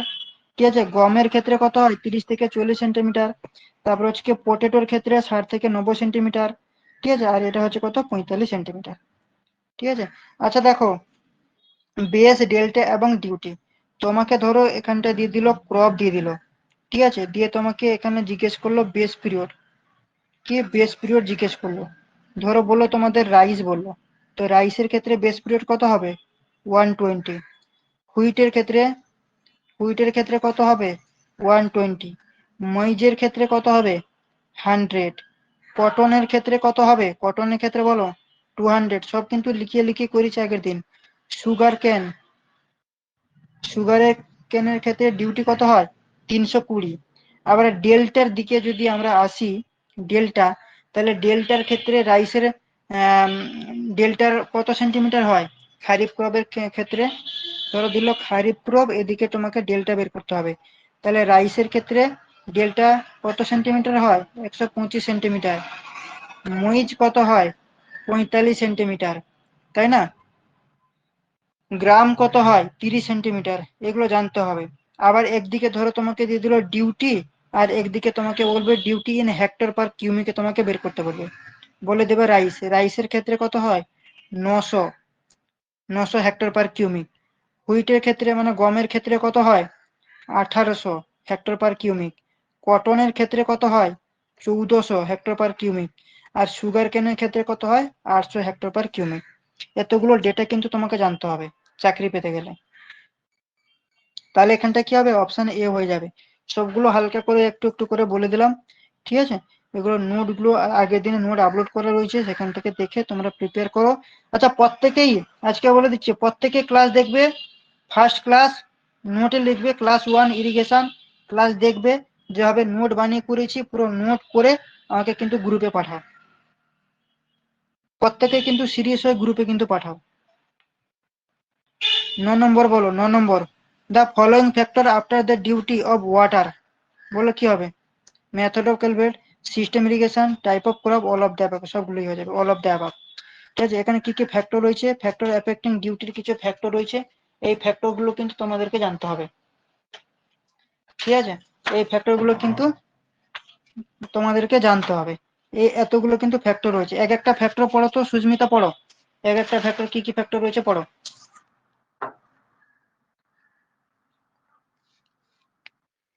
Factors affecting duty are: first, method and system of irrigation; second, mode of applying water to the crops; third, method of cultivation; fourth, time and frequency of tilling; five, type of crop; six, base period of crop; seventh হচ্ছে climate condition of area; eight হচ্ছে quality of water; nine হচ্ছে canal condition. মনে থাকবে কি কি factor? একবার এখানটায় পড়লে একবার হয়ে গেল, এবং বাড়িতে এরকম 10 বার পড়বে, সব ফ্যাক্টর গুলো মনে থেকে যাবে। তোমাকে পড়ানো মানে হচ্ছে একবার এখানে রিভিশন হয়ে গেল। ঠিক আছে? তাহলে অপশন কি হবে? ডি হয়ে যাবে কারেক্ট অ্যান্সার। ওকে, তোমার 4th সেম চলছে না?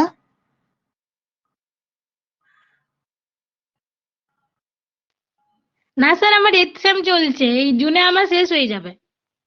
আচ্ছা, ঠিক আছে, ঠিক আছে, চলো next. 10 number, duty of canal water will be less is. ডিউটির ক্যানেল ওয়াটার, বলো কি হয়ে যাবে এটা? এটা এটা তো বলতে পারবে তো, এটা তোমাদেরকে বলতেই হবে।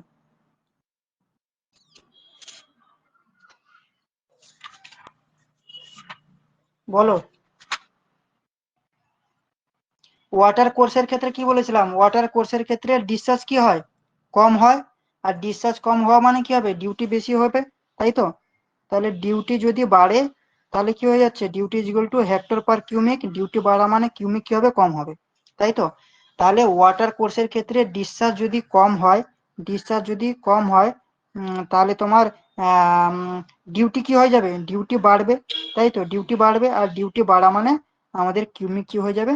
কম হয়ে যাবে। তাহলে বলো কোনটা অ্যান্সার হবে? ওয়াটার সাপ্লাই তোমাদেরকে মোর হতে হবে, তাই তো? এরিয়া তো বাড়বে না, তাই না? কেন আমি বললাম কি ওয়াটার কোর্সের ক্ষেত্রে ডিসচার্জটা কি হবে? কম হবে, মানে লস হবে। লস হওয়া মানে কি? ডিউটি বাড়বে, আর ডিউটি বাড়া মানে কি হবে? কিউমিক কমবে। তোমাদেরকে এইভাবে কিন্তু গ্রাফ করে দেখিয়ে দিয়েছিল, এরকম গ্রাফ করে দেখিয়ে, এখান থেকে যতটা জল ছাড়ছি, এটা ফিল্ড রয়েছে, ফিল্ডে কিন্তু ততটা জল এসে পৌঁছাচ্ছে না, কেন? মাঝখানে লসেস হয়ে যাচ্ছে। ক্লাসটা একবার দেখে নেবে, তাহলে কি হয়ে যাবে? এখানটায় সি হয়ে যাবে কারেক্ট অ্যান্সার। এইটা থেকে তো তাই বুঝতে পারছি water supply required is more, তাই না? তাই তো? এখানটা লেস বলে দিয়েছে, তাই না? বোঝা গেছে কি?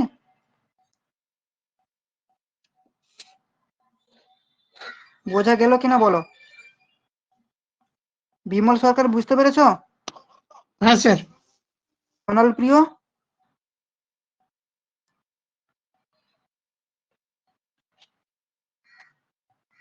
তুমি তো আজকে নতুন, আগের ক্লাসগুলো দেখবে, এইসব জায়গাগুলো পুরো ডিটেলস এর সঙ্গে কিন্তু এক্সপ্লেন করা হয়েছে, ঠিক আছে? হ্যাঁ, আমি আগের ভিডিওগুলো দেখে নেবো আজকে। হ্যাঁ, দিয়ে নোটস করে একদম পাঠাবে। 12 নম্বরটা বলো। For the growth of plant, একটা প্লেন গ্রো হবে মানে গাছ কিভাবে গ্রোথ হবে। Useful soil moisture is rain water, না গ্রাভিটি ওয়াটার, না ক্যাপিলারি ওয়াটার, না কেমিক্যাল ট্রিটেড ওয়াটার। বলো।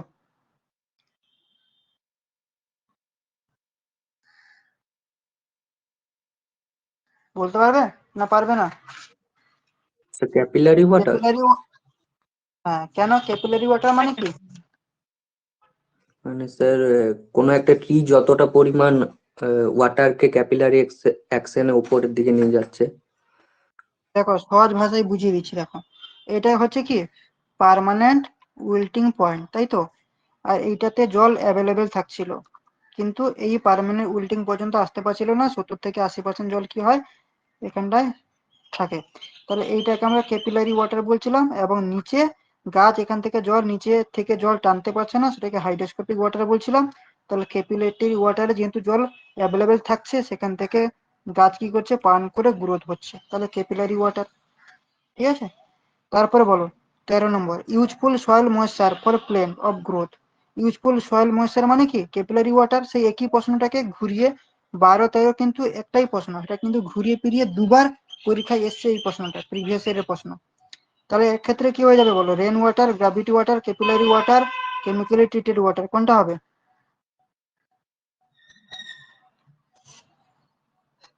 ক্যাপিলারি ওয়াটার হবে, তাই তো? তাহলে সি হ্যাঁ হয়ে স্যার। যাবে কারেক্ট অ্যান্সার, তাই না? স্যার, ওটা কি বললেন পার্মানেন্ট উইল্টিং পয়েন্ট যেটা, ওটা একটু এক্সপ্লেন করে দিন। দেখো এই রয়েছে আমাদের পার্মানেন্ট উইল্টিং পয়েন্ট, ঠিক আছে? উপরে এইটা রয়েছে আমাদের কি ফিল্ড ক্যাপাসিটি। আর এই যে এরিয়াটা, আচ্ছা। এটাতে জল অ্যাভেলেবেল থাকছে, ঠিক আছে? মানে হুম। এখান থেকে হুম। গাছ জলটা পান করে শোষণ করছে, কিন্তু আচ্ছা। এইখান থেকে নিচের দিকে কিন্তু আর শোষণ করতে পারছে না। কেন? এখানটা একটা লেয়ার রয়েছে যেটাকে আমরা পার্মানেন্ট উইল্টিং পয়েন্ট বলছি। এই লেয়ারের নিচে আচ্ছা। যেটা থাকবে সেটাকে বলা হয় হাইড্রোস্কোপ ওয়াটার। আগের দিন ক্লাসটা দেখবে, পুরো কনসেপ্ট ক্লিয়ার হয়, খুব ভালো করে বুঝিয়েছি। আচ্ছা। আচ্ছা, ঠিক আছে। তাহলে বলো 14 নম্বর কি হয়ে যাবে? The available moisture of soil is equal two, কোনটা হবে? The difference of the moisture content of the soil between field capacity and permanent wilting point, তাই তো? এর মাঝখানে যেটা থাকছে, তাই না? তাই তো, মাঝখানে তো থাকছে এইটাই, হাইড্রোস্কোপিক এবং ফিল্ডের মাঝখানে এটা থাকছে। তাহলে এই পোর্শনটা হয়ে যাচ্ছে কি অ্যাভেলেবেল থাকছে, মানে সেটাই হচ্ছে ক্যাপিলারি ওয়াটার, মানে সেখানটা জলটা অ্যাভেলেবেল থাকছে, ইকুয়াল ভাবে থাকছে। তাহলে বি হয়ে যাবে কারেক্ট অ্যান্সার। 15 নম্বরটা বলো। The field capacity of A soil depends upon field, এটা কি বললাম ফিল্ড ক্যাপাসিটি, সেটা কার উপরে ডিপেন্ড করছে? ক্যাপিলারি, মানে এখানটা কি ছিল sir, both A capillary. And B. The capillary. একদম, বোধ বোথ এ হবে, এন্ড বি হবে না? বোথ হবে, হ্যাঁ। মানে সি হয়ে যাবে। সি। গ্রাফটা মনে রাখবে সুস্মিতা, গ্রাফটা মনে রাখবে, গ্রাফটা মনে রাখলেই এই ডায়াগ্রামটা থেকেই কিন্তু সব প্রশ্ন দেখো, এগুলো কিন্তু পরীক্ষায় এসছে আর এই ধরনেরই প্রশ্ন আসবে, বুঝলে? এগুলো কিন্তু সব জুনিয়র ইঞ্জিনিয়ারিং এর প্রশ্ন, এগুলো থেকেই কিন্তু প্রশ্ন আসে, এরকমই আসবে। এই প্রশ্নগুলো কমন টুকলেও টুকে দিতে পারে, ঠিক আছে? দেখো তাই তো এখানটা বলে দিয়েছি, field capacity of soil depends, কার কার উপরে ডিপেন্ড করছে? ক্যাপিলারি টেনশন অফ সয়েল, আর তোমার পোরোসিটি, আর rate change water over the time, এই তিনটের উপরে ডিপেন্ড থাকছে। তিনটে পয়েন্টও এখানে দিয়ে দিতে পারতো, তিনটে পয়েন্ট দিলে কি হয়ে যেত, নান অফ দ্য অ্যাবাভ। কিন্তু দুটো পয়েন্ট দিয়ে দিয়েছে, তাই আমরা কি করব, সি করব, বোথ এ এন্ড বি। বোঝা গেছে? বলো বোঝা গেছে কিনা বলো। হ্যাঁ স্যার, বুঝে গেছে। চলো এরপরে নেক্সট স্লাইডে যাই।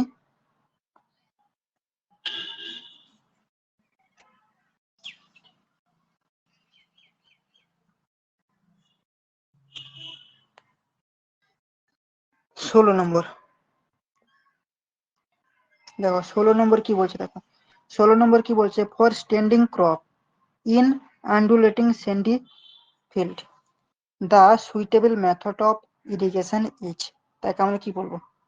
Sprinkler irrigation, free flooding, check flooding, পুরো ফ্লোডিং, বলো কোনটা হবে?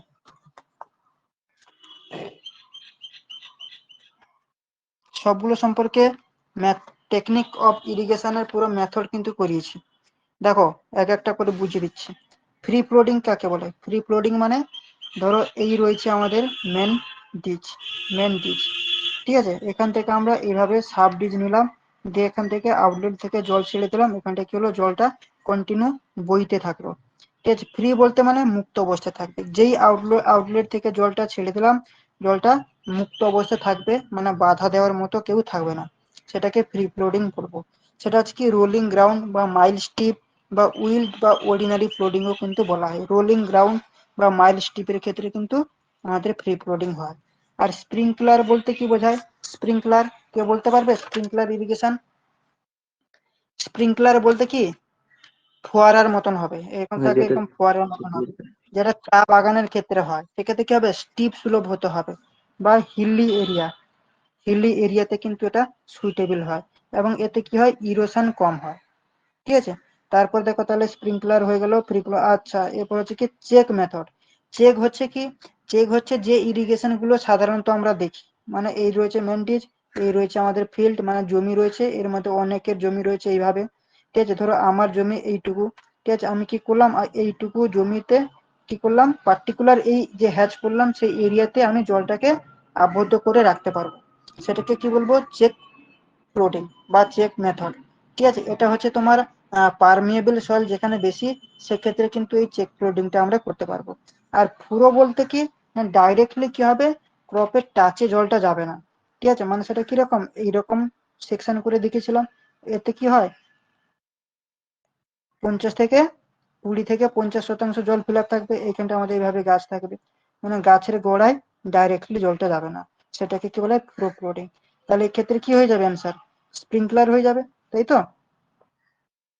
আন্ডুলেটিং বলে দিয়েছে, তাই না, মানে কি হিল্লি, এরকম এরকম ভাবে থাকবে, তাই তো, তাহলে কি হয়ে যাবে, স্প্রিংকলার ইরিগেশন। বোঝা গেছে?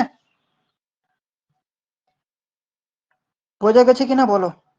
এখানে কিন্তু মেথড গুলো কিন্তু দিয়ে দিয়েছি, এগুলো একবার দেখে নেবে তোমরা, নোটস হিসেবে দিয়ে দিয়েছি। ঠিক আছে, চলো নেক্সট 17 নম্বর প্রশ্ন। 17 নম্বর প্রশ্ন কি বলছে, দা সিরিয়াল ক্রপ দা কমনলি অ্যাডপ্টেড মেথড। দেখো এই যে টার্মটা কিন্তু আগের দিন বলেছিলাম না, তাই এই প্রশ্নটা রয়েছে। ঠিক আছে, এই টার্মটাকে আমরা কি বলছি, চেক মেথড বলা হয়। ঠিক আছে, এই টার্মটা যদি থাকে তাহলে সেটাকে আমরা কি বলবো, চেক মেথড। ওকে, এটা ডেফিনেশনও দিয়ে দিয়েছি, একবার দেখে নেবে। এইটা হচ্ছে কোথায়, এই মেথডটা ভিজুয়ালি হয় তোমার পাঞ্জাব, তারপর হচ্ছে তোমার হরিয়ানা, এইসব জায়গায় কিন্তু এটা বেশি ইউজ হয়। চলো 18 নম্বর, 18 নম্বর কি বলছে, the crop required maximum watering during, maximum watering হবে, তাহলে বলো কোথায় হবে ম্যাক্সিমাম ওয়াটারিং? একটু আগে তো করলাম, এই যে গ্রাফটা ছিল এরকম, এটা হচ্ছে ম্যাক্সিমাম, তাই তো। স্যার বিয়ে কি? বি হয়ে যাবে। First watering when the crop growth few centimetre, কয়েক সেন্টিমিটার যখন হবে তখন আমরা ফার্স্ট ওয়াটারিংটা করছি, তাই না, হুম, মানে সেটা কি হয়ে যাবে, ম্যাক্সিমাম ওয়াটারিং এই লেভেল পর্যন্ত যাবে, তার চেয়ে বেশি আর যাবে না। তাহলে কি হয়ে যাবে, অপশন বি হয়ে যাবে। এখানটা সলিউশন দিয়ে দিয়েছি। চলো এরপর 19 নম্বর হচ্ছে কর ওয়াটারিং। একটু আগে বললাম কর ওয়াটারিং, কর ওয়াটারিংটাকে বলে দেখি একবার তোমরা, মনে আছে কিনা দেখি। 3টে পয়েন্ট কর মানে বলেছিলাম স্যার কর ফার্স্ট, ওয়াটারিং এর ক্ষেত্রে, ফার্স্ট ওয়াটারিং স্যার বলো। এটা হবে। প্রশ্ন এক্সপ্লেনটা করো, কর ওয়াটারিং কি জিনিস, কর ওয়াটারিং একটু আগে কর এক্সপ্লেন করেছি, ওয়াটারিং 3টে হচ্ছে পয়েন্ট। কোনো একটি গাছ কিছুটা সেন্টিমিটার গ্রো হবার পর যে আমরা ওয়াটারিংটা করছি। দেখো ফসল বপন করার পর প্রথম জল দেওয়াটাকে বলা হচ্ছে কর ওয়াটারিং, মানে দিস ইজ দ্য জমিতে ফার্স্ট ওয়াটারিং। হ্যাঁ বলো। বলছিলাম আমরা জমিতে ফসল বপন করার পর যে জলটা প্রথমে দিই সেটাই হচ্ছে কি কোর ওয়াটারিং। কর হ্যাঁ, ওয়াটারিং। মানে this is first watering after sewing of crop. আবার কয়েক হুম, সেন্টিমিটার যখন হাইট হয়ে যাবে ক্রপ তখন, আবার কি maximum hmm. Water requirement at the time during base period, এই তিনটে পয়েন্ট যদি থাকে তাহলে সেটাকে আমরা রিকোয়ার ওয়াটারিং বলবো। ঠিক আছে, তাহলে অপশন এ হয়ে যাবে কারেক্ট অ্যান্সার। আচ্ছা এইটা দেখো IHP এর ফুল ফর্ম কি? এর ফুল ফর্ম হচ্ছে কি ইন্টারন্যাশনাল হাইড্রোলজি প্রোগ্রাম, মানে অপশন এ। ঠিক আছে, চলো লাস্ট প্রশ্ন আজকের 21 নম্বর প্রশ্ন কি বলছে, a canal which can irrigate only on the side, only one side is known as, তাকে কি বলবো? একটা সাইডে যদি থাকে তাহলে তাকে আমরা কি বলবো? কেউ বলতে পারবে?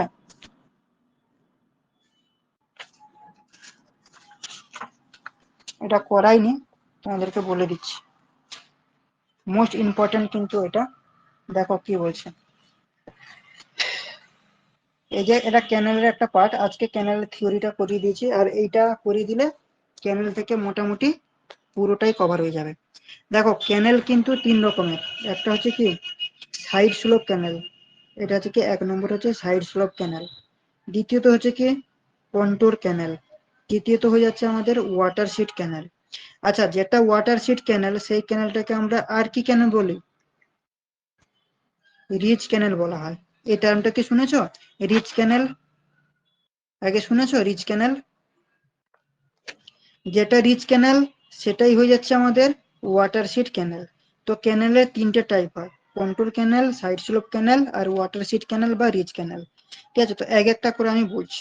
দেখো এই ধরে রয়েছে আমাদের রিভার, রিভারটা এইভাবে বলছি। ঠিক আছে, রিভার থেকে আমি কি করলাম না কন্ট্যুর রয়েছে এখানটা, এইভাবে ধরো আমাদের রয়েছে কন্ট্যুর, দুদিকে রিভারের দুদিকে এইভাবে কন্ট্যুর রয়েছে। ঠিক আছে, এই কন্ট্যুর থেকে এখানে আমি কি করলাম না একটা ক্যানেল তৈরি করলাম, দিয়ে ক্যানেলটা তৈরি করে আমি এর এইভাবে তোমার কি করলাম না অ্যাপ্রক্স একটা 90 কন্ট্যুরের সাথে অ্যাপ্রক্স একটা 90 ডিগ্রিতে আমি টানলাম, মানে দেখো এইটা রয়েছে কি কন্ট্যুর আর এইটা রয়েছে আমাদের কি ইয়ে, তাহলে এইটা হয়ে যাচ্ছে কি অ্যাপ্রক্স একটা হচ্ছে কি 90 ডিগ্রি, অ্যাপ্রক্স কত 90 ডিগ্রি।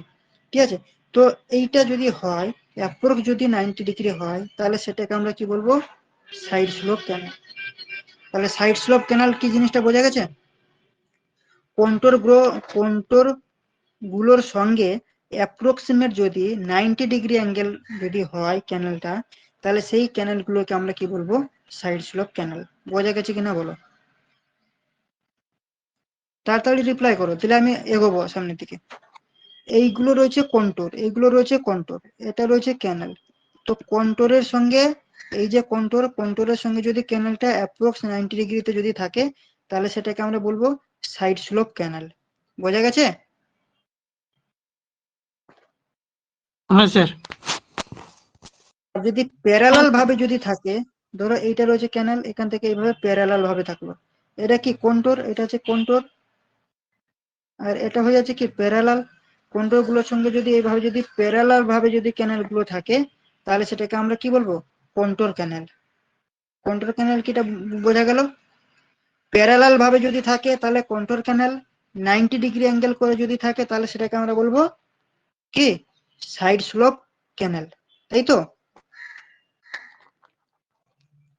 আর একটা রয়েছে কি না দুই দিকে, আমাদের রিচ ক্যানেল মানে সর্বপ্রথম আমাদেরকে উঁচু জায়গাটা দেখতে হবে, যে ধরো একটা পাহাড় রয়েছে, এই ধরো একটা পাহাড়, এর উঁচু জায়গা আমরা করলাম এইটা, এর দুই দিকে আমরা যদি ইরিগেট যদি করতে পারি তাহলে সেটাকে আমরা কি বলবো? মানে দুই দিকে ক্যানেল করে জলটা নিয়ে যাব, দুই দিকে কিন্তু আমরা চাষ করতে পারবো। ধরো এইটা রিভার রয়েছে, ঠিক আছে, এটা উঁচু পয়েন্ট আমরা নির্ধারিত করলাম, সার্ভে করে দেখলাম যে এটা উঁচু পয়েন্ট, তো এই উঁচু পয়েন্টের দুই দিকে আমরা ক্যানেল করব, দিলে কি হবে এদিকে যে জমিগুলো রয়েছে সেগুলোও কিন্তু জমিতে জল দিতে পারবো, এবং এদিকে যেটা রয়েছে সেগুলোকেও কিন্তু আমি জল দিতে পারবো।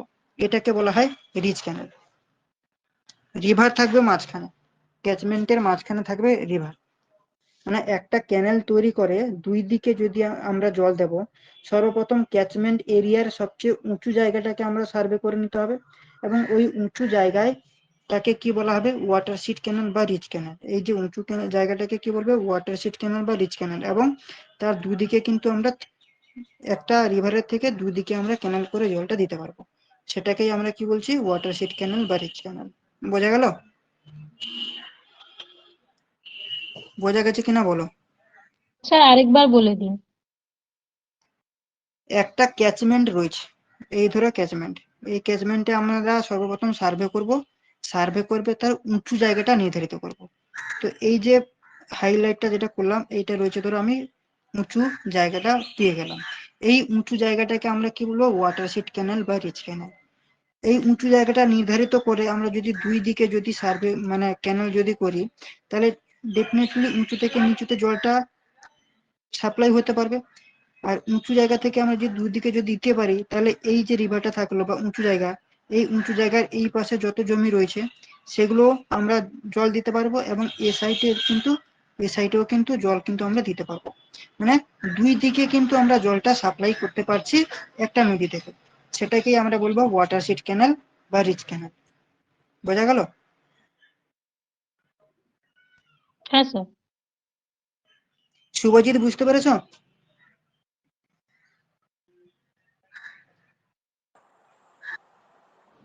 তোমার আওয়াজ আসছে না, বোঝা গেছে? হ্যাঁ হ্যাঁ ঠিক আছে। সোনাল প্রিয়, হ্যাঁ স্যার বুঝতে পেরেছি। বিমল, সুস্মিতা, হ্যাঁ স্যার বুঝতে পেরেছি। হ্যাঁ স্যার, বুঝতে পেরেছি। ঠিক আছে। তো আজকের এইটুকুই, এখানটায় শেষ করবো। এই নোটটাও কিন্তু আপলোড করে দিচ্ছি, আর রেকর্ডিং তো হয়েছে, ঠিক আছে? তো পুরোনো ক্লাসগুলো কিন্তু অবশ্যই তোমরা দেখে নিও, হ্যাঁ, দিয়ে নোট করে গ্রুপে পাঠাও। ওকে? হ্যাঁ স্যার। তো হ্যাঁ, নেক্সট ক্লাসটা দেখে চেষ্টা করছি স্ট্রেংথ অফ মেটেরিয়ালটা নিয়ে আসার, কেন স্ট্রেংথ অফ মেটেরিয়ালটা হচ্ছে একটা মোস্ট ইম্পর্টেন্ট, যেটা আমাদের এনএস এর জন্য খুব ইম্পর্টেন্ট। এবং মাঝে মাঝে তোমাদের ইংলিশ এবং জিকেটাও কিন্তু ধরাবো, ঠিক আছে? এনএস এর জন্য একদম পুরো তৈরি করে দেবো, চাপ নেওয়ার দরকার নেই।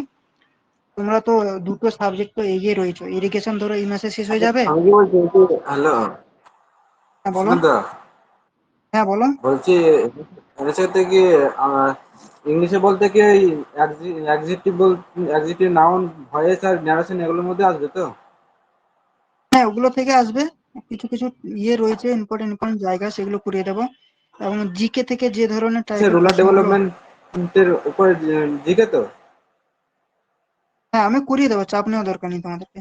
আর হ্যাঁ, আর একটা কথা, আরসিসি, ঠিক আছে, আরসিসি দেখবে গুপ্তা গুপ্তা আমার ইউটিউব চ্যানেলে কিন্তু ফুল সিরিজ রয়েছে, ঠিক আছে? তো সেখান থেকে তোমরা আরসিসিটা দেখে নাও। আর এখান থেকে যে থিওরি ক্লাসটা রয়েছে কিছু কিছু, যেমন ধরো তোমার ইম্পর্টেন্ট ইম্পর্টেন্ট যেসব জায়গাগুলো রয়েছে, দু তিনটে ক্লাস লাগবে, সেগুলো কিন্তু আমি করিয়ে দেবো। তাহলে কি হয়ে যাবে, আর তোমার আরসিসিটা কিন্তু কমপ্লিট। তোমরা অ্যাডভান্টেজে থাকার জন্য বলছি। আর হাতে সময় পেলে তো গুপ্তাটাও করাবো, ঠিক আছে? গুপ্তা যেভাবে সলিউশন করে ইউটিউবে দিয়েছি ফুল সিরিজ গুপ্তার, সেটাও আরসিসিটা ইউটিউব থেকে দেখে নাও। আর কিছু থিওরি মানে যে প্রি স্ট্রেস কংক্রিট, ওইগুলো আমি কয়েকটা ক্লাস লাইভ করে দেবো, তাহলে আরসিসিটা কিন্তু তোমাদের প্রিপারেশন হয়ে যাচ্ছে। হাইওয়ে, ঠিক আছে? হাইওয়ে, হাইওয়ে কিন্তু ফুল আমার গুপ্তার সিরিজটা কিন্তু ইউটিউবে রয়েছে, সেটা কিন্তু সেখান থেকে দেখে নাও।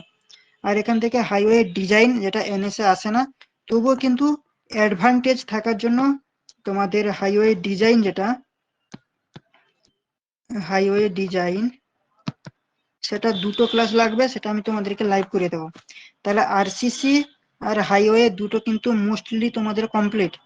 এদিকে তোমাদের ইরিগেশন, ঠিক আছে? ইরিগেশন বেশি নেব না, তোমাদের হাইড্রোলজির দুটো থেকে তিনটে নেব, আর কিছু এমসিকিউ করাবো। আর টিউবওয়েল থেকে ইম্পর্টেন্ট গুলো করিয়ে দেবো। তাহলে কিন্তু আজকে ক্যানেল হয়ে গেল, আর বেশি কিন্তু নেই, দুটো থেকে তিনটের মধ্যে কিন্তু ইরিগেশন কমপ্লিট হয়ে যাবে। তাহলে তোমাদের তিনটে সাবজেক্ট মোস্ট প্রবাবলি কিন্তু কমপ্লিট তোমরা থাকছো, ঠিক আছে? এরপরে যেটা রয়েছে তোমার বিএমসি, ঠিক আছে? বিএমসি টোটাল 5টা ক্লাসের মধ্যে তোমাদের কভার করে দেবো, 5টা ক্লাসে লাগবে, ঠিক আছে? আর আমাদের স্ট্রেংথ অফ মেটেরিয়াল চলছে, যে 8টা সাবজেক্ট তোমাদের বলেছি ওটা কিন্তু অলরেডি কিন্তু কমপ্লিট আমি করিয়ে দেবো, কিন্তু তোমাদেরকে কষ্ট করতে হবে। যেমন আরসিসি করিয়ে দিয়েছি, 4টে থেকে 5টা এক্সট্রা ক্লাস নেব, আরসিসি ফুল কমপ্লিট।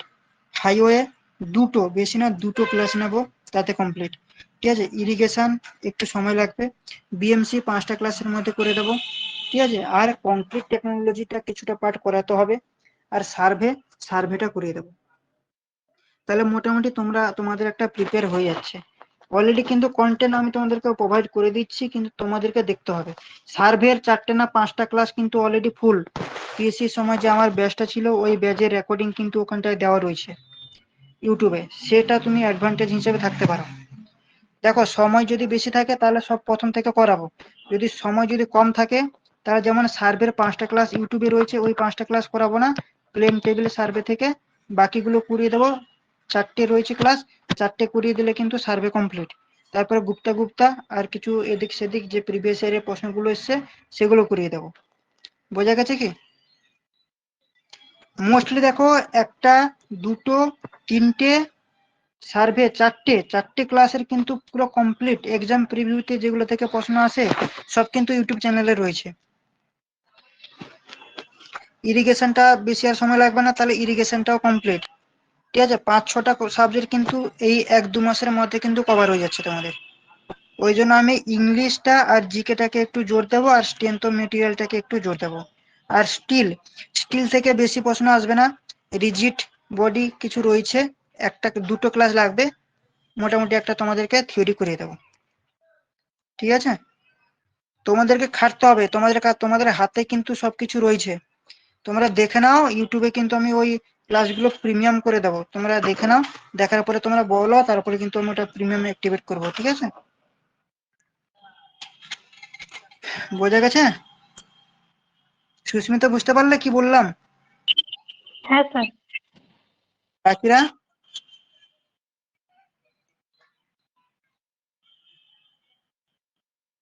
ঠিক আছে, চলো তাহলে এইখানটায় আজকে শেষ করছি। হ্যাঁ, নেক্সট ক্লাস আবার দেখা হবে। স্ট্রেংথ অফ মেটেরিয়াল বা ইরিগেশন কোনটা করবো তোমাদেরকে জানিয়ে দেবো আগে থেকে। হ্যাঁ, চলো আজকে এখানটা শেষ করছি।